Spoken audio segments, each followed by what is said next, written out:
Okay, so we're in week 3, and I'm going to cover the introduction to statistics all the way through visual presentations of data. So statistics, what is it? Well, the study of statistics can be defined as the methodology of extracting useful information from a data set. Now there's descriptive statistics, and this branch of statistics refers to the summary of important aspects of a data set. Here one collects data, organizes the data, and then presents the data in the form of charts and tables once numerical measures have been calculated from the raw data. And then we have inferential statistics. Now this branch is about drawing conclusions about a large set of data, the population, based on a smaller sample set of data. Terminology: population. This consists of all items of interest in a statistical problem.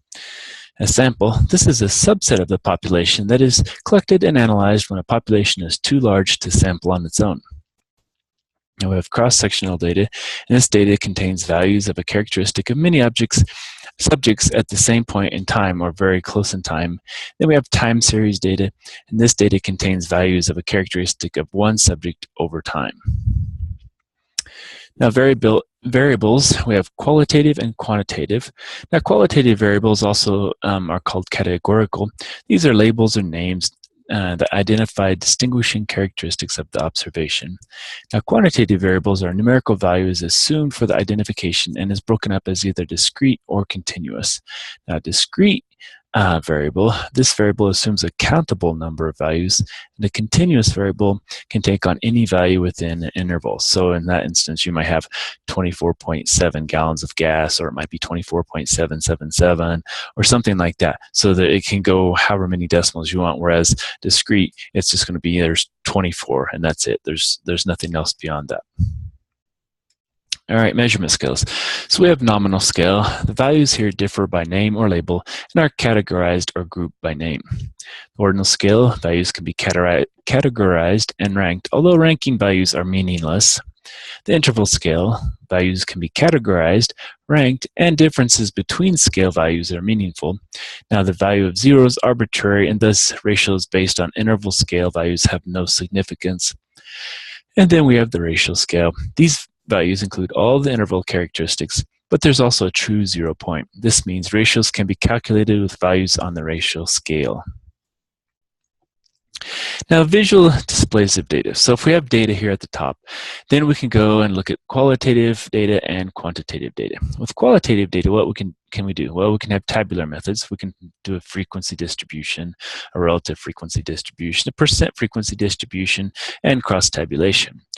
Now, graphical methods, we can do bar graphs and pie charts. Now, with quantitative data, we can do quite a bit more. The tabular methods, we can do frequency distribution, relative frequency distribution, percent frequency distribution, cumulative frequency distribution, cumulative relative frequency distribution, cumulative percent frequency distribution, and cross-tabulation. And the graphical methods, we can do the dot plot, histogram, ogive, stem and leaf display, and scatter diagram. So let's look at some qualitative raw data. So here we have a bunch of a sample of people what they drink, and it's, Coke, Diet Coke, Pepsi, Sprite, Dr. Pepper. So it's a list of all the things. They chose so many people, and this is what they actually gave for their data sample. Now, tabular displays for qualitative data or categorical. Well, we can do a frequency distribution. The qualitative data groups can be categorized, and the number of observations that fall into each category represent the frequency distribution. So basically, we write all the different types of soda, and we count how many in that table there are of each. So there was 19 Coke, 8 Diet Coke, 5 Dr. Pepper, 13 Pepsi, 5 Sprite, for a total of 50. Now we also can do tabular displays for qualitative data.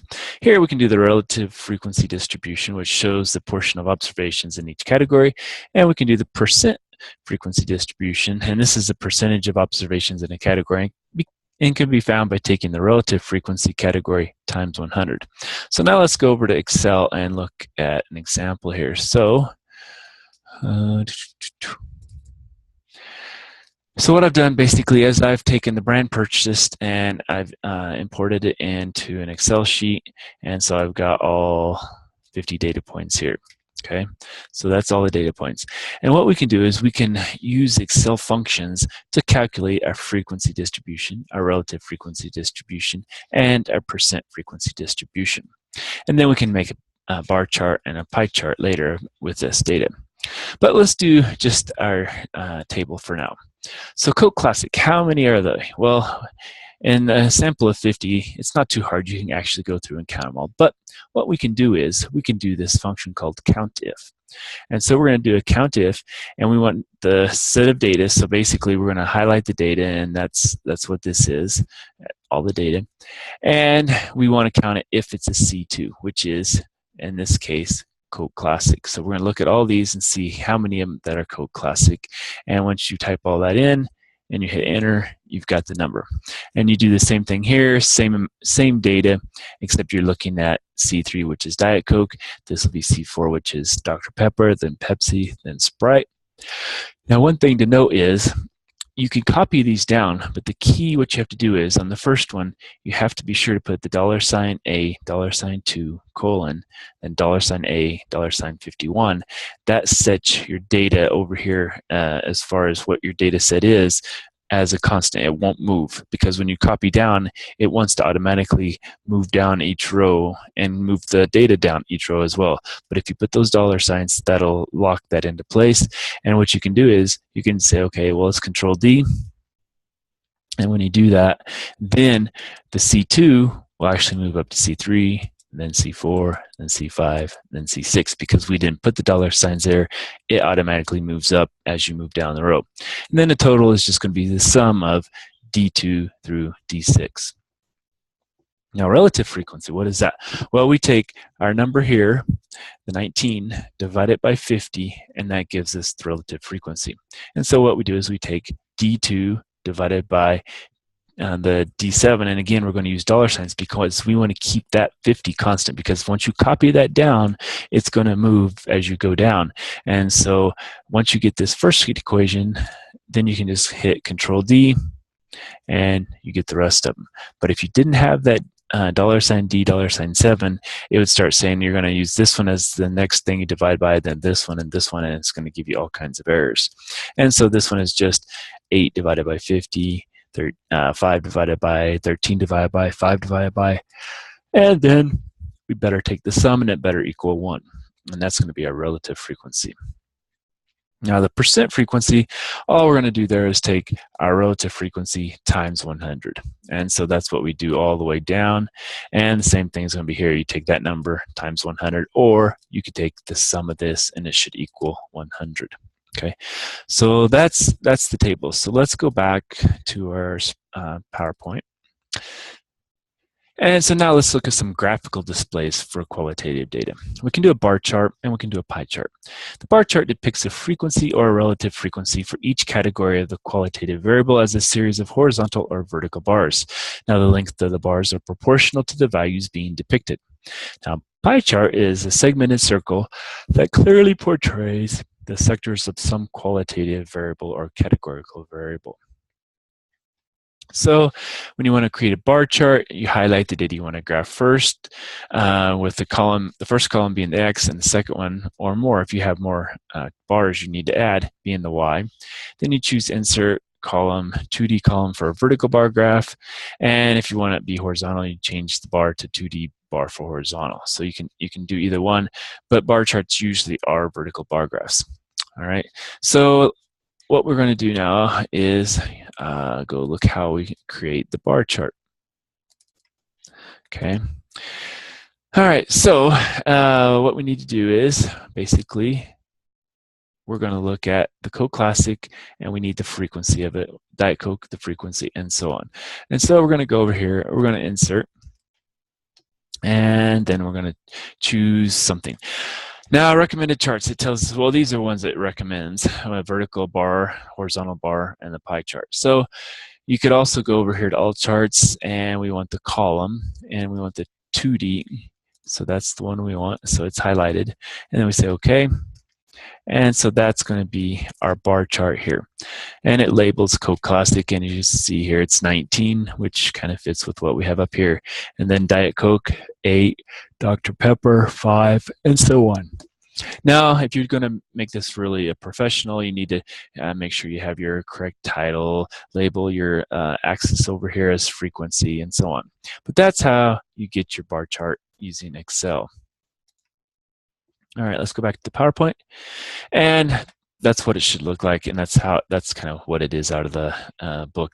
So you have your frequency, and you can say this is a soft drink, and a lot of times you put the heading up here, so bar chart. Now, what about a pie chart? Well, basically the same thing. Highlight the data you want to graph, choose Insert, Pie, 2D Pie, and then you have your pie chart. And so let's go look at that. So we're going to go over here again. We have what we want here highlighted already. Now we're going to insert, and we're going to go over here, and we can do the pie. That's what we want, so it looks good. And oops. Well, anyway, let's. All right. Let's highlight it again. Go back over here. We just wrote over the other one, so we don't want to do that. So now we have our own pie chart. And now here you have the Coke Classic is the big one, you know, and then it shows the colors and does that. Now here you can do all kinds of choices they give you. You can make it different colors. You can show the percentages on there, different again, you know. So there's all kinds of choices that you can do. You can even do it all the same white, but just the numbers and the name and do it that way. So all kinds of options here that you can do for the pie chart. So book kind of shows it this direction where you have the name and the percentage and different colors for each of them. So you know it all depends on your choice on what you want to do there. Now, what if we have quantitative raw data though? So let's say we have this year-end audit times in days, and we just have this list of data. So we know these are the number of days it takes to do a year-end audit. We can do a tabular display for quantitative data, also a frequency distribution, just like the last one. You group data into intervals now, though, instead called classes, and you record the number of observations that fall into each class. And you know, kind of arbitrary, so we could do 10 to 14, 15, 19, 20, 24, and then you add up all the numbers that are in the 10 to 14, and that's your frequency, and then your total should be equal to the total number of data points. Then you can do a relative frequency distribution, so identify the proportion of observations that fall into each class. Well, 4 divided by 20 gives you the 0.2, and you just go all the way down, and that's how you're going to get those calculations. And the percent frequency distribution, it's going to be basically the same thing we did last time. We just take this number times 100, and we get this column here. Now we can also do a cumulative relative frequency distribution, which records the proportion of observations that fall below the upper limit of each class. So if you remember the upper limit, that's going to be this one over here. So we want to say less than or equal to 14, then 19, 24, and so on. And so now we need to find out how many there are of those. So basically we just take and we say, okay, the first one is 4, and we're doing a cumulative. So up to 14, there's 4 of them. Now up to 19, well, there's 8 plus 4, so that's 12. And so that's why we have 12. And then we keep doing that until we get down, and the very last one should be the total number of data points we have. Now the cumulative relative frequency is we take that divided by the 20, and then the next one divided by that, and we work our way down, and we should get 1 on our last one here. And then a percent one, you just multiply that by 100, and we get that value. So now let's go look at this in Excel. So we're doing audit times now. So audits here. All right. So here we have the audit times, all 20 of them listed, but they're in a vertical column now. So first thing we really have to do is find a class. And the first thing we're going to do is find the width. So if you're not given this, you have to find what you're going to use for your classes, and so you need the lower and the upper limits. So first, to find the width, we take our largest value minus the smallest value, and we divide that by the number of classes. So we go through over here and find the largest value, and that's going to be 33, minus the smallest value. So we go up here and we see 12 is the smallest. And then we divide by, now here we use 5 as the numbers are usually between 5 and 20. And so since this is a very small set of data, we'll start with the smallest number and just divide by the 5. That gives us a width of about 4.2. We're going to round that to 5. We're going to round up here. So we're going to start the lower, smaller than the lowest value of 12. So let's start at 10. And then we'll have 5 units. So we have 10, 11, 12, 13, 14. And then the next one's going to be 15, 16, 17, 18, 19, and so on. And so each one of those has 5 as the width. And so now what we need to do is we need to find the frequencies. Now here it's a little more complicated because we have two things. We want to be basically less than or equal to the 14, but greater than or equal to that 10. And so what we're going to do is we're going to do a kind of a subtraction with countifs. We're going to do a countif, and we're going to have our whole set of data. And we're going to count everything basically greater than or equal to 10. So anything greater than or equal to 10 here we're going to count. And so that means basically everything. And then we're going to subtract off everything greater than 14. So basically we're going to subtract off 15 all the way up. And so then that just gives us the values between 10 and 14, including those actual values. And when you do that, that gives us the 4. Now here, instead of being greater than or equal to 10, we're going to do greater than or equal to 15, which is our lowest one. And then at the upper, we're going to say, well, we're going to subtract off everything greater than 19. And so we're going to subtract off everything over here. And work our way down like that, and then we take the sum of that column, we should get 20. Now the relative frequency, again, is just going to be that 4 divided by 20, and that gives us the 0.2. We work our way down, and then we take the sum, and that should equal 1. Now the percent frequency, just take the F column times 100, and we get all those, and then we can sum them up, and it should equal to be 100. All right. Now, soon we're going to need a class midpoint. So let's go ahead and find the class midpoint. Well, what's the midpoint between 10 and 14? Well, if we think about it, what's right in the middle? Well, it goes 10, 11, 12, and then 13, 14. So that 12 is right in the middle. That's that middle point. And so 12 is the middle point here. Middle point here is going to be the odd number, basically, and that's 17. Here, it's going to be the middle even number, 22, then 27, and 32. So we're going to use those values to do our stuff in a little bit. Now, we've already talked about this as well. Let's see, yeah, I didn't mess up. Okay, so how do we find those? Well, we're going to use, again, the max point here. So the 14, the 19, 24, 29, 34, and we want less than or equal to that. So here, that's just going to be what that value is because we can't really change it. So less than or equal to that, well, that's going to be four of them, okay? Now, what about the next one?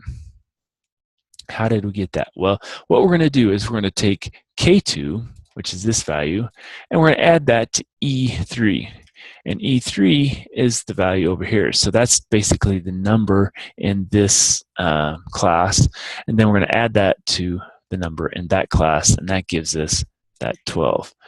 And then we're going to take what was in this box, and we're going to add that to the number in E4, which is over here. And that's the 5. And then we're going to take the whatever that value is, and we're going to add that to the E5.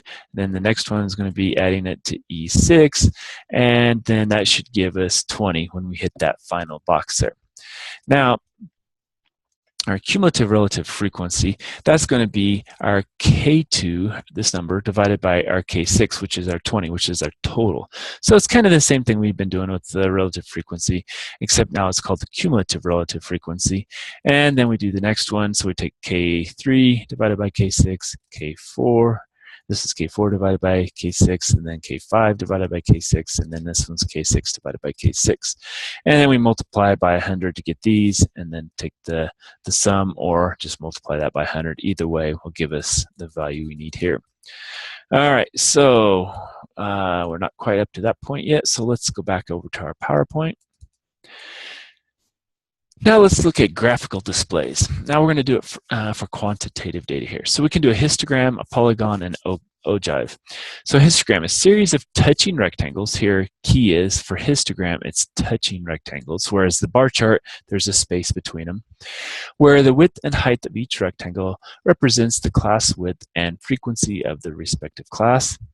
Polygon, this connects a series of neighboring points where each point represents the midpoint of a particular class and its associated frequency or relative frequency. Here, that's why we're going to need that midpoint we calculated already, because the polygon uses it. Now, ogive, a graph that plots the cumulative frequency or the cumulative relative frequency of each class against the upper limit of the corresponding class. Okay. So histogram, this is kind of what you're going to see. Sometimes you print it here with bins, and sometimes you can do it this way where it actually gives you the class. So it kind of depends on which way you graph it. So let's kind of look and see the two different ways we can do that. And I think we were doing that for the audit. All right, so let's come over here, histogram. All right.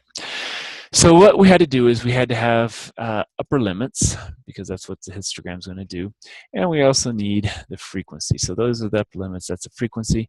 And the first method we're going to do is we're going to do the data analysis with histogram. Okay, so basically we need to go to data analysis, and we need to find histogram. And then we say okay. Now, need to show you the directions here. Now we need to input range is going to be all the data. So all the data is all the original data. So that's this stuff here. And then we need to do the bin range, which is the upper limits. So the upper limits are going to be those values there. All right. Now, I always like to put it somewhere close by, so I just want to put it right here. Let's do that again. And so that's going to be where it starts printing out the material. And we're also going to want the chart output. So we're going to want the graph of this. And so we say okay. And now we have kind of the bin and frequency, which is kind of what we need. And then it gives us our histogram. But remember, histogram has touching bars. This doesn't have touching bars. And so what we need to do is we need to set that gap width to 0. Okay, once we set the gap width to 0, now we have a true histogram where we have the widths are all 5, and it's using that midpoint is how it's doing it. And so that's what we need here. All right, another way is we can use a frequency diagram, and then we can plot 2D column, and we can format the gap width to 0. All right, so what we can do here, let's put this one here maybe, so that's where we'll be. We're going to need to use our limits and frequency again. So let's do this, and we're going to do insert. We're going to do the graph, just do the column graph like this. So this is what we want. Plots that. I'll bring it back over here so we can, well, in theory, we're going to bring it back over here. All right, now we'll move this over. All right.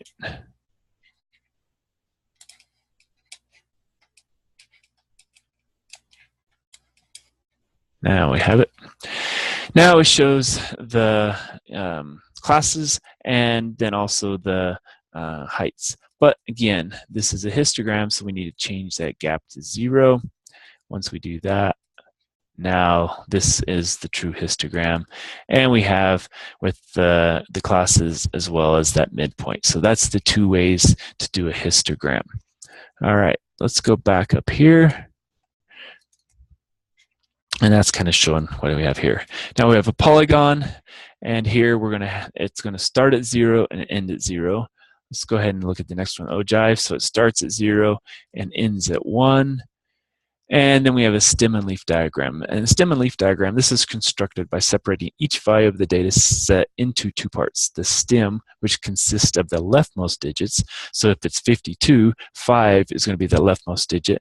And the leaf consists of the last digit, which is going to be the right digit, which would be the 2. So we can make a stem and leaf diagram. All right, so let's do those first. All right, so let's go back to audit. So our next one in line here is the polygon. So again, we're going to use midpoints, but we have to start at 0 and we have to end at 0. So what we're going to do is, those are the midpoints we found over here, if you remember. The 12, 17, 22, and 27 and 32. But we have to go one before and we have to go one after. So these are 5. So if we subtract 5, we go down to 7. If we add 5, we go up to 37. And again, with a polygon, those are going to be frequency 0. Okay, so use class midpoints starting the class before the first one and one past the last one. Use the relative frequencies for the y-axis, and we're going to create a scatter plot with a connected line. So we highlight our data, go insert, go over here, and once you've done this a couple times, you can just go directly to the graph that kind of shows up that looks like what you want, or you can just go to the scatter plot. And when you do this, this will be the one you want here, but we also want to have kind of a trend line. I don't think that's what I want. No, that's not what I want. I want just the lines. Okay, so let's undo that.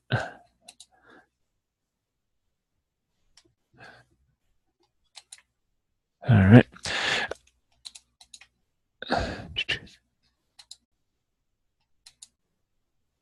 Solid line, that's what we want. And so you just have to get on the right thing up here. I'm still getting used to the new version of Excel. So, and that's what we have for our polygon. Okay, so that's our polygon. And the ogive. Here, we know we're going to start at 0. So we're going to have to go to the, in this case, upper limits, and we're going to have to go down 1. And so if we look at our upper limits, we had over here, they started at 14, went up to 34, but we have to start at 1 level below the first one. So subtract that, we get 9. That's going to be a 0 because there's nothing there at 9. And we're using our cumulative relative frequencies, so we just copy that from our table we did earlier. And then we insert again our graph, and this time we've done it again, so this is what it's going to look like. So the ogive starts at 0, works its way up to 1 at the highest upper limit. And finally, with stem and leaf, this is kind of the tricky one. And what you need to do is you need to sort your original data. So what I did is I basically took the data from here from the audit time, copied it, pasted it over here, and then I sorted it from smallest to largest. That way I could easily make the stem and leaf. So remember, the stem is going to be the left-hand most item. So we're going to have 1s, 2, and 3. So that's going to be why we have this. And then the rightmost item is going to be the numbers on the right. So we have a 2, a 3, a 4, a 4, a 5, 5, 6, 7, 8, 8, 8, and 9 are going to be on the one side. So the stem is going to be that, and those are going to be all the leaves. For the stem of 2, our leaves are going to be 0, 1, 2, 2, 3, 7, 8. And our only leaf for the 3 is a 3 as well. So that's going to be how you find your stem and leaf plots. And again, the best way to do it is sort it from smallest to largest, and then you just kind of write the biggest number on the left over here from smallest to largest, and then fill in all your leaves over here. All right, go back to our PowerPoint. So now scatterplot, this is a graphical tool. We've been using it already a lot, you've noticed, and it helps determine whether or not 2 quantitative variables are related in some systematic way. Each point in the diagram represents a pair of known or observed values of the 2 variables. So for example, let's look at some sample data for an equipment store. And so basically we have weeks 1 through 10. The number of commercials is going to be our x-axis, and our sales in hundreds of dollars is going to be our y-axis. And so what we're going to do is we're going to plot x versus y, and it should look something like this. Oops. And so what we're going to do is look for this one.